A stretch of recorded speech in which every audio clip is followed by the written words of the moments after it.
Okay students, हम start करते हैं। यहाँ तक हमने need and significance of communication तक हमने किया हुआ है। तो इसके बाद हम करेंगे इसके बाद जो टॉपिक आ रहा है चैनल्स ऑफ कम्युनिकेशन। तो चैनल्स ऑफ कम्युनिकेशन में क्या है, दो तरह के कम्युनिकेशन चैनल होते हैं। एक है फॉर्मल कम्युनिकेशन, दूसरा इनफॉर्मल कम्युनिकेशन। तो फॉर्मल कम्युनिकेशन क्या है? फॉर्मल कम्युनिकेशन, पहले चैनल का मतलब क्या है आपको पता होना चाहिए। A channel of communication is a path through which information flows throughout the organisation. Path का मतलब है रास्ता, जहाँ से इंफॉर्मेशन फ्लो होता है, उस रास्ते को हम चैनल्स ऑफ कम्युनिकेशन कह सकते हैं। ठीक है, तो इसमें दो तरह के चैनल्स होते हैं। फर्स्ट है formal communication and second is informal communication. ठीक है, तो फॉर्मल कम्युनिकेशन क्या है पहले हम ये करते हैं।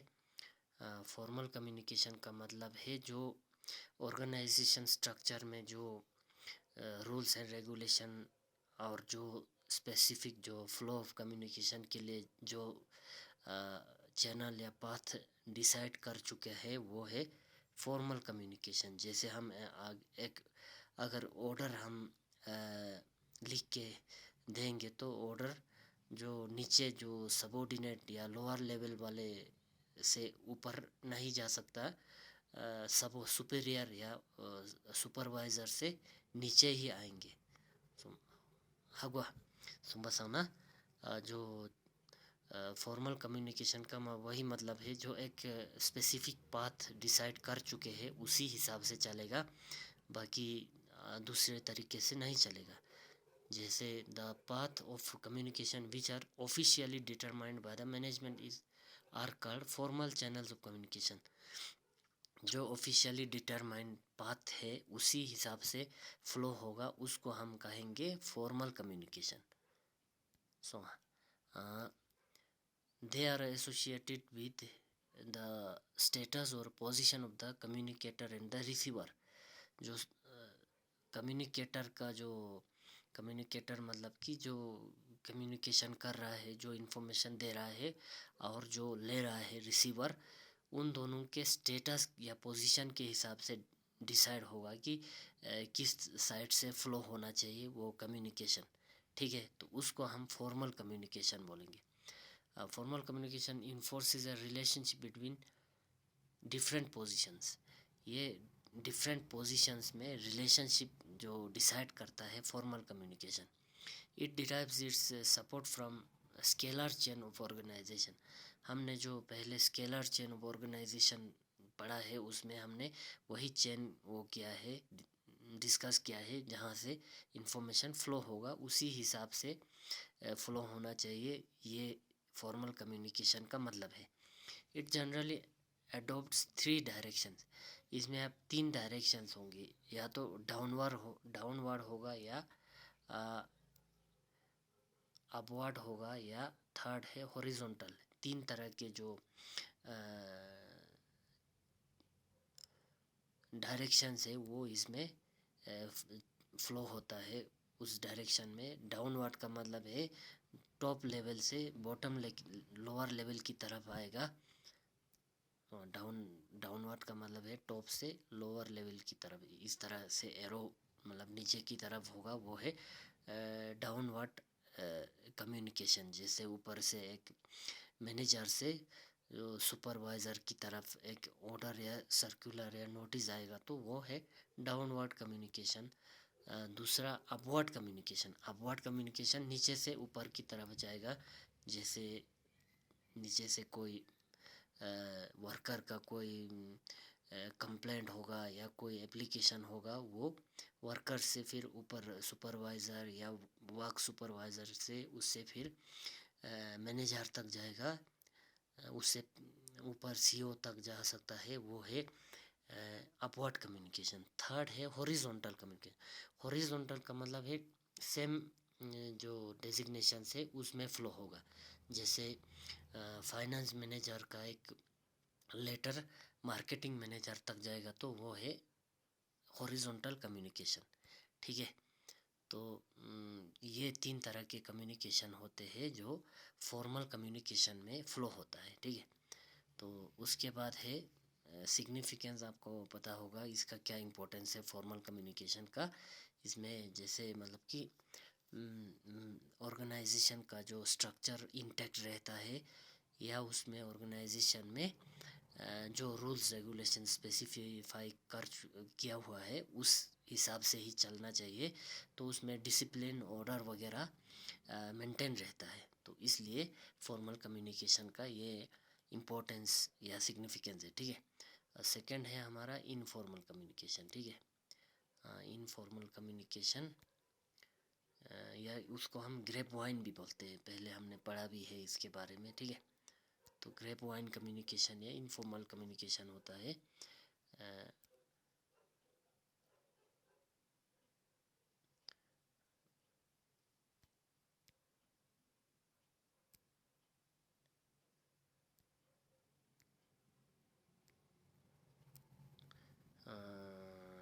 ग्रेप वाइन का मतलब है where the employees are unable to communicate the required information to higher authorities because of communication barriers, they may resort to informal channels of communication. अब इनफॉर्मल या उस इनफॉर्मल का मतलब है इसमें कोई फॉर्मल नहीं है। फॉर्मल नहीं है मतलब कि जो रूट या जो पाथ स्पेसिफाई किया है उस हिसाब से नहीं, मतलब कि कहीं से भी फ्लो हो सकता है, उस इसका मतलब है इनफॉर्मल कम्युनिकेशन या ग्रेप वाइन कम्युनिकेशन बोलते हैं इसमें।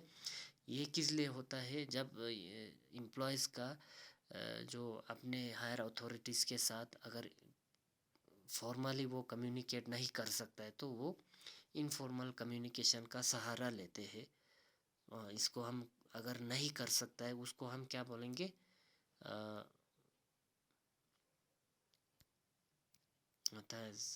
दुआ ये है जैसे कम्युनिकेशन बैरियर। बैरियर का मतलब वही है, इसमें रुकावट क्यों है, इसमें फ़्लो क्यों नहीं हो रहा है। तो कुछ कारणों की वजह से, कुछ प्रॉब्लम्स की वजह से अगर हम फॉर्मली जो कम्युनिकेशन हमने दूसरे हायर अथॉरिटीज़ को देना है वो नहीं हो सकता है, कुछ वजहों की वजह से, प्रॉब्लम्स की वजह से उसको हम इनफॉर्मली फिर कम्युनिकेट करने की कोशिश करते हैं। इनफॉर्मली मतलब कि उसमें कोई वो स्पेसिफिक रूट नहीं है, मतलब कि जो एक वर्कर का कोई कंप्लेंट है वो उसके ठीक ऊपर जो वर्क सुपरवाइज़र है उसको दिए बगैर ही वो डायरेक्ट मैनेजर के पास जाता है या डायरेक्ट मैनेजिंग डायरेक्टर के पास जाता है, तो वो है इनफॉर्मल कम्युनिकेशन। ठीक है, distortions may appear in the transmission of such messages through grapevine in the form of rumors and gossips। अब rumors और gossip दो तरह के जो वो है टर्म्स है, उसको हम इनफॉर्मल कम्युनिकेशन बोल सकते हैं। एक र्यूमर है, दूसरा गॉसिप है। ठीक है, र्यूमर का मतलब है अफवाह, मतलब अफवाह, या जो ऐसे ही बात चलती है जिसका कोई मतलब कि बेस नहीं होता है। सो तो वो उस तरह की बातों को हम र्यूमर्स बोलते हैं। गॉसिप का मतलब है गप्पे से में दंगती गप्पे, हम एक दूसरे के साथ गप्पे करते हैं, या कोई एम्प्लॉयज़ किसी ऑर्गेनाइजेशन के अंडर जब लंच वगैरह पे जाते हैं तो वो गप्पे करते हैं। उसमें मतलब अपने जो जॉब के बारे में भी बातें हो सकती है, बाहर के बारे में भी हो सकती है, मैनेजमेंट के बारे में भी हो सकती है। उनको क्या कहेंगे, इनफॉर्मल कम्युनिकेशन के जो फॉर्म से उसमें रूमर्स और गॉसिप आते हैं। ठीक है, सच इंफॉर्मेशन चैनल में be resorted to by the managers when they find that it is not possible to gather information through the established channel in the formal communication system of the organization। अब managers भी इसका सहारा लेते हैं जब उनको लगता है कि फॉर्मल कम्युनिकेशन चैनल के थ्रू जो इन्फॉर्मेशन चाहिए वो नहीं मिल रहा है, तो फिर वो भी फिर र्यूमर्स या गॉसिप वगैरह का सहारा लेके इन्फॉर्मेशन जो जो चाहिए वो निकालने की कोशिश करते हैं। उसको हम इस तरह की हम कम्युनिकेशन को हम कह सकते हैं इनफॉर्मल कम्युनिकेशन या ग्रेप वाइन कम्युनिकेशन, ठीक है। तो इसके बारे में एग्जांपल वगैरह दे के इधर और बताया होगा, ये आप लोग पढ़ लेंगे, ठीक है। फॉर्मल और इनफॉर्मल कम्युनिकेशन में क्या डिफरेंस है वो इसमें बॉक्स में दिया हुआ है, ये बॉक्स पढ़ के आप लोग ये भी पढ़ सकते हैं, ये बॉक्स में दिया है, ठीक है। तो उसके बाद हम करेंगे merits of informal communication, demerits, ये आप लोग पढ़ लेना। इनफॉर्मल कम्युनिकेशन के क्या क्या फ़ायदे हो सकते हैं या क्या नुकसान हो सकते हैं, ठीक है। फ़ायदा वही है कि मैनेजर को जो जो इन्फॉर्मेशन फॉर्मल कम्युनिकेशन चैनल के द्वारा नहीं मिल रहा है वो इनफॉर्मल कम्युनिकेशन चैनल से वो हासिल कर सकता है। और डीमेरिट में वही है, अगर र्यूमर और गॉसिप का कोई बेसिस नहीं होता है, इससे फिर मिस कम्युनिकेशन भी हो सकता है, मिसअंडरस्टैंडिंग हो सकता है एक दूसरे में, या ऑर्गेनाइजेशन के जो हायरार्की है उसमें मैनेजर और बाकी एम्प्लॉयज़ के बीच में मिसअंडरस्टैंडिंग हो सकता है। ये मेन मेरिट और डिमेरिट से, ठीक है। तो र्यूमर का क्या मतलब है वो मैंने अभी बताया है। र्यूमर का मतलब है अफवाह है जिसका जो जिस इन्फॉर्मेशन का कोई बेसिस नहीं हो, वो उस इन्फॉर्मेशन को हम र्यूमर बोल सकते हैं, ठीक है। जैसे र्यूमर्स है ना, rumour is the most undesirable feature of grapevine, and it has given the grapevine a bad reputation. ये अनडिज़ायरेबल फीचर है ग्रेपवाइन कम्युनिकेशन चैनल का।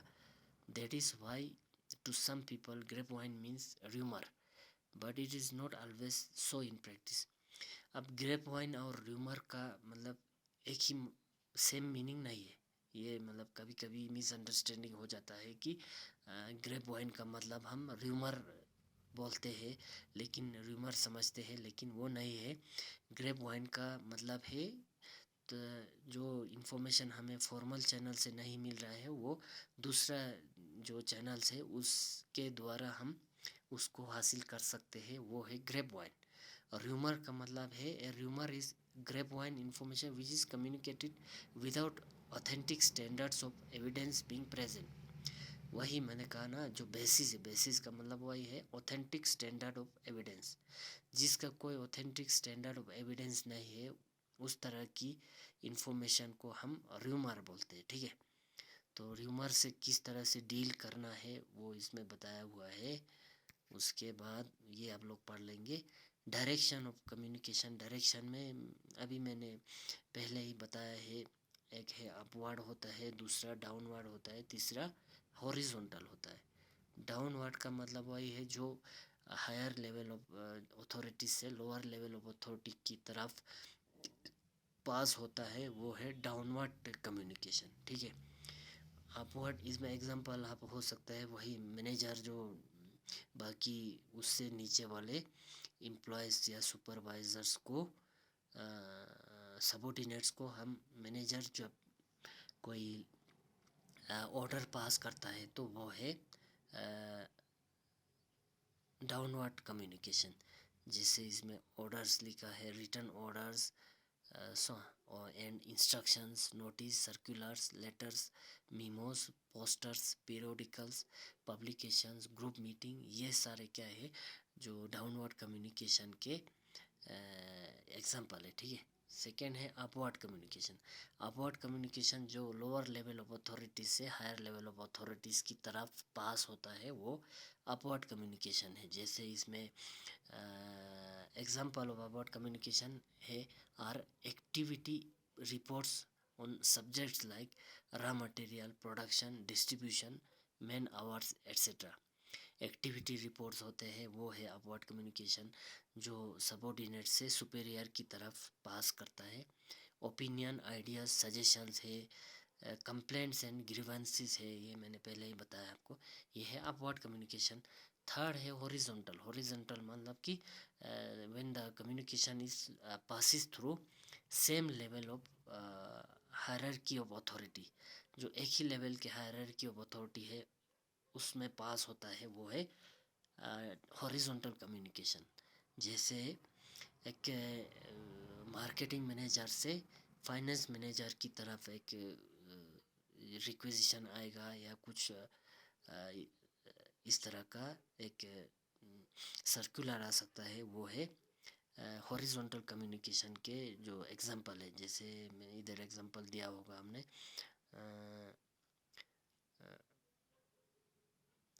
firstly it is largely byproduct of vertical communication. Secondly, with increasing size and specialization, the opportunities for crosstalks are cut down. And thirdly, in relative terms, lateral communication passes fewer difficulties upward or downward communication because it has fewer implication of authority and the status. To secure coordination, cooperation and of employees at horizontal level, the problems are generally handled through informal contacts. तो इससे नीचे दिया होगा horizontal communication का मतलब example वही हो सकता है कि एक ही लेवल के अथॉरिटीज़ में जो इन्फॉर्मेशन पास होता है वो है फॉर हॉरिजॉन्टल कम्युनिकेशन। ठीक है, अब नेक्स्ट है बैरियर्स। बैरियर्स का मतलब है जो कम्युनिकेशन में जो रुकावटें आती है उसको हम बोल सकते हैं बैरियर्स। मतलब कि एक पॉइंट से दूसरे पॉइंट तक कम्युनिकेशन को, इन्फॉर्मेशन को पास होने में बीच में क्या क्या डिस्टर्बेंसेस आते हैं उनको हम बोल सकते हैं बैरियर्स। तो बैरियर्स बहुत सारे हो सकते हैं, जैसे कि नंबर 1 है barrier due to organisation structure. Organisation का स्ट्रक्चर ऐसा होगा कि उसमें एक इन्फॉर्मेशन को दूसरे पॉइंट तक पहुंचने में उसमें बहुत सारे जो हायरार्की लेवल होते हैं, जो ऑर्गेनाइजेशन के रूल्स रेगुलेशंस होते हैं, लॉज होते हैं, उन सारे को फॉलो करने में जो देरी होती है या उसको इन्फॉर्मेशन को पास होने में प्रॉब्लम होता है, बीच में डिस्टर्बेंस आते हैं, उसको हम ऑर्गेनाइजेशन स्ट्रक्चर के द्वारा जो बैरियर आते हैं वो इस तरह का हो सकता है। ठीक है, नंबर ये फर्स्ट हो गया। नंबर 2 हो गया बैरियर ड्यू टू स्टेटस। अब स्टेटस का मतलब है पोजीशन। जैसे एक मैनेजर है, दूसरा मैनेजिंग डायरेक्टर है, तीसरा मान लो कोई वर्क सुपरवाइज़र है, तो उनमें एक दूसरे के साथ कम्युनिकेशन करने में एक मुश्किल आता है, क्योंकि एक स्टेटस वो मेंटेन करना चाहता है जो हायर अथॉरिटी का होता है। तो इसलिए स्टेटस की वजह से जो बैरियर आती है उनको हम बोल सकते हैं barriers due to status. Third है सिमेंटिक बैरियर्स। सिमेंटिक बैरियर का मतलब है, semantic is the science of meaning. जो एक कम्युनिकेशन, जो कम्युनिकेटर होता है वो एक इंफॉर्मेशन सेंड करता है, तो दूसरा जो रिसीवर होता है वो रिसीव करता है, लेकिन जो इन्फॉर्मेशन जो कम्युनिकेटर अपने हिसाब से बना के देता है, दूसरा जो रिसीवर है वो रिसीव करते टाइम उसको मिसअंडरस्टैंडिंग हो जाए, वो अंडरस्टैंड करने में मुश्किल होता है। जो जिसका सेंस होता है वो दूसरे जगह पहुंचता है तो उसका सेंस बदल जाता है। उस तरह के जो बैरियर को हम कह सकते हैं सिमेंटिक बैरियर। जैसे प्रॉफिट का मतलब है मैनेजमेंट के लिए ग्रोथ, और एम्प्लॉयज़ के लिए प्रॉफिट का मतलब है कि जो उनके वेजेस और उसमें से काट के जो मैनेजमेंट रखता है उसको प्रॉफिट समझ सकते हैं जो एम्प्लॉयज़। बाकी जो प्रॉफिट्स का, मैनेजमेंट का प्रॉफिट का मतलब है मैनेजमेंट ने अच्छा काम किया है। ठीक है, तो इस तरह से सिमेंटिक बैरियर आ सकता है। नंबर 4 है फिल्टरिंग ऑफ इंफॉर्मेशन। इन्फॉर्मेशन को फ़िल्टर करते हैं। जैसे इन्फॉर्मेशन एक जगह से दूसरे जगह तक पहुंचने में उसमें जो जो ज़रूरी की चीज़ें नहीं है, जो मतलब इमटेरियल चीज़ें हैं, उनको वो उसमें से निकाल देते हैं। तो उस तरह की जो बैरियर आ सकते हैं उसको हम कह सकते हैं filtering of information. Number next है परसेप्चुअल एरर।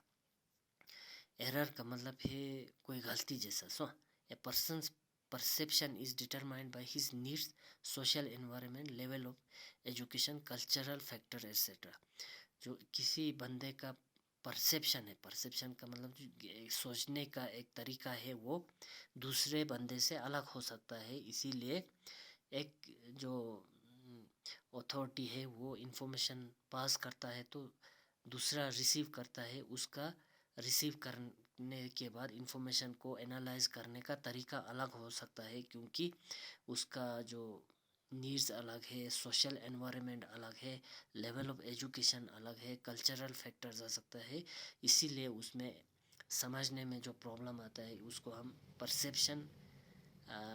परसेप्चुअल एरर बोल सकते हैं, ठीक है।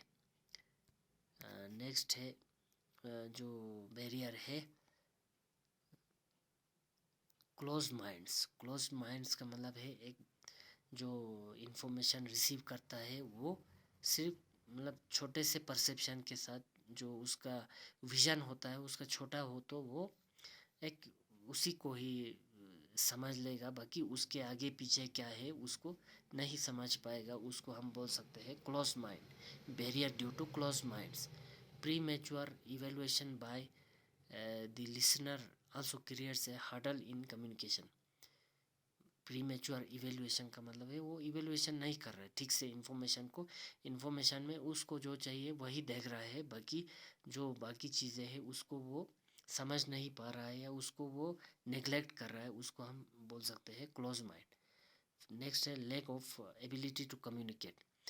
कम्युनिकेट करने के लिए एक स्किल भी है, कम्युनिकेशन एक स्किल है, तो उसके लिए बंदा अगर स्किलफुल नहीं होगा तो वो he cannot communicate properly his information to the other person। so समझने वो अपनी इंफॉर्मेशन को दूसरे बंदे तक कम्युनिकेट करने में मुश्किल उसको आ सकती है। अब क्योंकि कम्युनिकेशन एक स्किल है, वो स्किल सभी में नहीं है।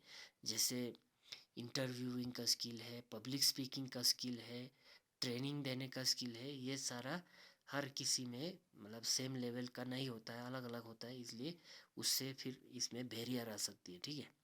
नेक्स्ट है इन अटेंशन। जब कोई इंफॉर्मेशन की तरफ अटेंशन नहीं दे रहा है तो उसको हम इन अटेंशन कह सकते हैं, barrier due to inattention, ठीक है। जैसे the simple failure to read bulletins, notice, minutes and reports is a common habit of many people. कई लोगों का जो आदत होता है उसमें बुलेटिन, नोटिस या मिनट्स या रिपोर्ट्स को पढ़ने में वो ध्यान नहीं देता है, उसको हम इन अटेंशन बोल सकते हैं, ठीक है। नेक्स्ट है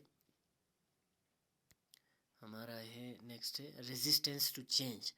अब चेंज के लिए हर कोई रेडी नहीं होता है, मतलब कि होना ऐसा चाहिए कि जो इन्वायरमेंट है, वर्क इन्वायरमेंट, उस हिसाब से चेंज करना भी ज़रूरी है हर बंदे के लिए, लेकिन हर बंदा उसके लिए अपने में चेंजेस लाने के लिए तैयार नहीं होता है। उस तरह के अगर बैरियर आती है कम्युनिकेशन में तो वो है resistance to change, barrier due to resistance to change, ठीक है।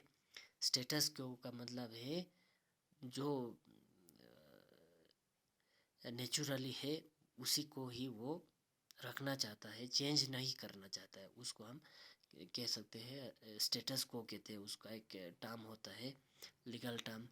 तो स्टेटस को मेंटेन करना चाहता है कोई, अपने में चेंजेस नहीं लाना चाहता है, जिस तरह की चेंजेस चाहिए इन्वायरमेंट के हिसाब से, उसको हम बोल सकते हैं resistance to change, barrier due to resistance to change, ठीक है। नेक्स्ट है ये हो गया 10 सिचुएशनल फैक्टर्स।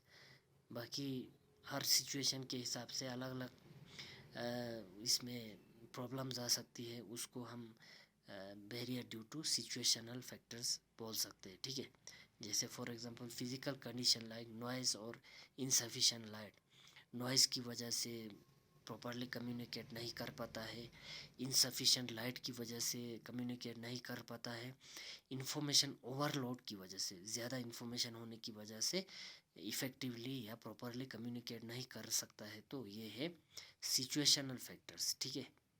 लास्ट है मिसलेनियस बैरियर्स। मिसलेनियस मतलब कि जितना हमने ये 8-10 डिस्कस किया है उससे ज़्यादा और भी फैक्टर्स हो सकते हैं, जैसे इमोशनल रिएक्शन हो, इरेलीवेंट मैसेज हो, लैक ऑफ ट्रस्ट हो, इस तरह के और जितने भी फैक्टर्स आएंगे उनको हम मिसलेनियस बैरियर्स में रख सकते हैं, ठीक है। नेक्स्ट हमारा है G overcoming barrier and achieving effective communication. अब जो बैरियर्स हमने डिस्कस किया है उसको ओवरकम कैसे करना, ओवरकम का मतलब है उसको किस तरह से कम करना है या उसको हटाना है, ठीक है, उसको नहीं आने देना है। इसके लिए हम कुछ पॉइंट्स हम बोल सकते हैं, जैसे फर्स्ट है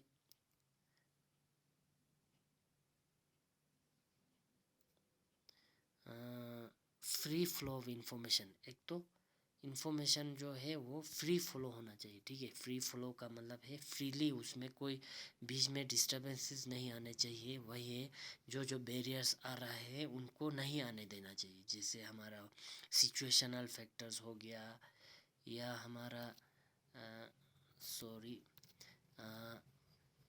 lack of ability to communicate हो गया, क्लोज माइंड हो गया, परसेप्चुअल एरर हो गया, सेमेंटिक बैरियर हो गया, बैरियर ड्यू टू स्टेटस हो गया। ये इन सारों को हम मतलब नहीं आने देना है, वो कोशिश करना है। वो हो गया free flow of information. Second है सेकंड है हमारा पॉजिटिव एटीट्यूड। अब हर कोई बोलता है कि हमें पॉजिटिव एटीट्यूड रखना है, किसी भी चीज़ को हम परसीव करने के लिए हमारे पास पॉजिटिव एटीट्यूड का मतलब है कि हमारा माइंड साफ होना चाहिए, खुला माइंड होना चाहिए। इससे फिर कम्युनिकेशन एक दूसरे में अच्छी तरह से हो जाएगा, ठीक है। थर्ड है clarity of message. Message clear होना चाहिए, जो भी मैसेज कर रहा है, जो कम्युनिकेटर है, जो इन्फॉर्मेशन है, मैसेज किसी दूसरे रिसीवर को दे रहा है, तो वो मैसेज क्लियर होना चाहिए। उसमें कोई ऐसा वर्ड ना हो जो समझ में ना आए या जिससे कोई इसमें डाउट या एक वो आ जाए, वो नहीं होना चाहिए, ठीक है। थर्ड है ओपन माइंड। अब उसमें हमने क्लोज माइंड कहा है, क्लोज माइंड को हम ओपन माइंड में चेंज करके किसी भी इंफॉर्मेशन को हम ओपन माइंडेडली वो करेंगे, देखेंगे, उसको रिसीव करेंगे, ठीक है। नेक्स्ट है communication skill. Communication skill develop करना है। अब कम्युनिकेशन स्किल जैसे पब्लिक स्पीकिंग हो गया, इंटरव्यूइंग स्किल हो गया, ट्रेनिंग स्किल हो गया, ये सारा अगर किसी में कम है तो उसको हर रोज़ एक प्रैक्टिस करके उसको बढ़ाना है, ठीक है। नेक्स्ट है इफ़ेक्टिव लिसनिंग। अब एक किसी इन्फॉर्मेशन को अच्छी तरह से रिसीव करने के लिए उसको अच्छी तरह से सुनना वो ज़रूरी है, इसलिए इफ़ेक्टिव लिसनिंग भी इसमें एक पॉइंट आता है। पहले उसको सुनना है, फिर मैसेज का मीनिंग हमें प्रॉपरली समझ में आएगा। नेक्स्ट है रिसेप्टिविटी टू न्यू आइडियाज़। नए आइडियाज़ को रिसीव करने के लिए तैयार होना चाहिए, ठीक है। नेक्स्ट है फ्लेक्सिबिलिटी। फ्लेक्सिबिलिटी का मतलब है फ्लेक्सिबल होना चाहिए। रेजिस्टेंस का टू चेंज है, उसका ऑपोजिट है। रेजिस्टेंस टू चेंज मतलब कि फिक्स्ड है, चेंज नहीं करना है। उसका ऑपोजिट है फ्लेक्सिबिलिटी। फ्लेक्सिबल होना चाहिए, हम किसी भी सिचुएशन के हिसाब से अपने आप को चेंज करके उसमें ढलना चाहिए, वो है फ्लेक्सिबिलिटी टू फ्लेक्सिबिलिटी, ठीक है। नेक्स्ट लास्ट है resilience on feedback, reliance on feedback. Feedback पे हम रिलाई करना चाहिए। रिलाई मतलब भरोसा हमने फीडबैक पे रखना है। हर किसी एम्प्लॉय का, किसी भी लोअर जो लेवल ऑफ मैनेजमेंट के जो एम्प्लॉयज़ हो, वर्कर हो, या कोई अजूक हो, चिलो सबॉर्डिनेट हो, तो उनका फीडबैक लेने के लिए तैयार होना चाहिए, उस फीडबैक पे डिपेंड करना चाहिए, तभी हमारा इफ़ेक्टिव कम्युनिकेशन हो सकता है, ठीक है। नेक्स्ट है principles to effective communication. Effective communication के लिए क्या क्या पॉइंट ज़रूरी है, वो है principles of effective communication. Number 1 है प्रिंसिपल ऑफ क्लैरिटी। एक तो जो मैसेज कर रहा है, मैसेज दूसरे को पास कर रहा है, पहले मैसेज को वो क्लियरली लिखे, या उसको अगर वर्बल करे तो क्लियरली बताए, ताकि दूसरे में कोई कन्फ्यूजन या डाउट का, एक मिसअंडरस्टैंडिंग का स्कोप नहीं रहे। उसका हम कह सकते हैं प्रिंसिपल ऑफ क्लैरिटी। सेकेंड है प्रिंसिपल ऑफ पर्पस। मैसेज का एक पर्पस होना चाहिए। Without any purpose no message should be send. समझ आना, मैसेज जो भी कर रहा है उसका एक पर्पस हो। अगर कोई ऑर्डर है तो ऑर्डर को फॉलो करना चाहिए या कंप्लाई करना चाहिए। अगर कोई नीचे से अपवर्ड एक कम्युनिकेशन जाता है कंप्लेंट या ग्रीवेंस का, तो उसको भी एक ओपन माइंडेड व्यू से देख के उसको एक जो भी कंप्लेंट या ग्रीवेंस है उसको सॉल्व करने की कोशिश करना चाहिए, तभी एक इफ़ेक्टिव कम्युनिकेशन हो सकता है। इसका मीनिंग है, सेकेंड प्रिंसिपल है प्रिंसिपल ऑफ पर्पस, ठीक है। थर्ड है प्रिंसिपल ऑफ अंडरस्टैंडिंग। अंडरस्टैंडिंग होना चाहिए, एक मैसेज जो भी कर रहा है मैसेज को अच्छी तरह से वो अंडरस्टैंड करे, तभी एक इसमें मैसेज का एक पर्पस रहता है और मैसेज में जो पर्पस है उसको पूरा कर सकता है। इसीलिए प्रिंसिपल ऑफ अंडरस्टैंडिंग रखना चाहिए कोई भी मैसेज हो। Understanding is the main M of any communication. Understanding किसी भी कम्युनिकेशन का मेन एम होता है, ठीक है। समझ सामने, इसको प्रिंसिपल ऑफ अंडरस्टैंडिंग भी होना चाहिए। नेक्स्ट है प्रिंसिपल ऑफ कंसिस्टेंसी। कंसिस्टेंसी होनी चाहिए। कंसिस्टेंसी मतलब कि कंटिन्यूटी। कोई मैसेज एक बार कर रहा है उसके बाद कोई ज़्यादा गैप कर रहा है या उसमें कोई नेगलेक्ट कर रहा है किसी चीज़ को, तो वो नहीं होना चाहिए। मैसेज को एक कंसिस्टेंटली रखना है, तभी फ्लो ऑफ मैसेज अच्छी तरह से इफ़ेक्टिवली हो सकता है, ठीक है। The message to be communicated should be consistent with the plan, policies, programme and goals of the enterprise. Message को जो ऑर्गेनाइजेशन के प्लान्स है, पॉलिसीज है और प्रोग्राम्स और गोल्स है उसके साथ एक कंसिस्टेंट रखना है, ठीक है। This will increase the credibility of the message and promote better understanding. इससे मैसेज की जो क्रेडिबिलिटी है वो बढ़ जाएगी। क्रेडिबिलिटी का मतलब है मैसेज का जो मीनिंग है वो पूरा रहेगा और पर्पस है, और साथ में इसमें बेटर अंडरस्टैंडिंग हो जाएगा, ठीक है। देन है नेक्स्ट है principle of completeness. Message complete होना चाहिए। कोई इनकम्प्लीट मैसेज भेजेंगे तो उससे फिर बैरियर हो सकता है, दूसरे को मैसेज को अंडरस्टैंडिंग करने में मुश्किल आ सकती है। इसलिए मैसेज में एक कंप्लीट मैसेज होना चाहिए। जो भी मैसेज में इंफॉर्मेशन हो वो कंप्लीट इंफॉर्मेशन हो, ठीक है। Message to be communicated must be adequate and complete, otherwise it will be misunderstood by the receiver, ठीक है। मैंने यही बताया है कि वो मिसअंडरस्टैंडिंग हो जाएगा। नेक्स्ट है प्रिंसिपल ऑफ फीडबैक। तो ये अभी पहले भी इधर हमने डिस्कस किया है कि फीडबैक बहुत ज़रूरी है। हर कोई जो हायर अथॉरिटीज़ है उसको दूसरे जो lower authorities, lower level of management है, उनसे जो फीडबैक लेना है तो वो फीडबैक पे डिपेंड करे और ट्रस्ट भी करे। फीडबैक में एक अच्छा मैसेज रहता है, किस तरह से इम्प्रूवमेंट करना है, क्या करना है या इसमें क्या क्या प्रॉब्लम्स है, वो अच्छी तरह से अंडरस्टैंड हो जाता है। अगर फीडबैक हम अच्छी तरह से लेंगे तो फीडबैक पे ज़्यादा डिपेंड होना है, ठीक है। नेक्स्ट है प्रिंसिपल ऑफ लास्ट है प्रिंसिपल ऑफ टाइम। इसका मतलब है कि मैसेज जो टाइमली एक पास होना चाहिए किसी कम्युनिकेटर से दूसरे जो रिसीवर तक, ठीक है।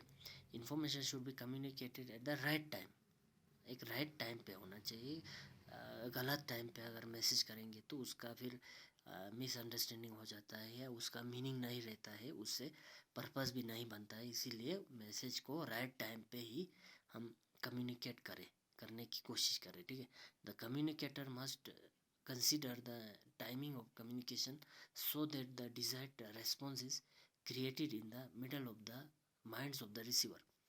कम्युनिकेशन को एक टाइमिंग कंसिडर करे, जो कम्युनिकेटर है वो टाइमिंग को कंसिडर करके कम्युनिकेट करे ताकि उसका जो डिज़ायर्ड रिस्पॉन्स है वो अच्छी तरह से मिल जाए, ठीक है। रिसीवर में जो रिसीवर्स जो रिस्पॉन्स देता है वो रिस्पॉन्स अच्छी तरह से आएगा अगर कोई राइट टाइम पे मैसेज करेगा, ठीक है। इन्फॉर्मेशन को एक दूसरे के साथ पास करेगा तो उससे उसका जो पर्पस है वो फुलफ़िल हो जाएगा, ठीक है। तो ये हमारा कम्युनिकेशन का जो चैप्टर है वो ख़त्म हो गया है।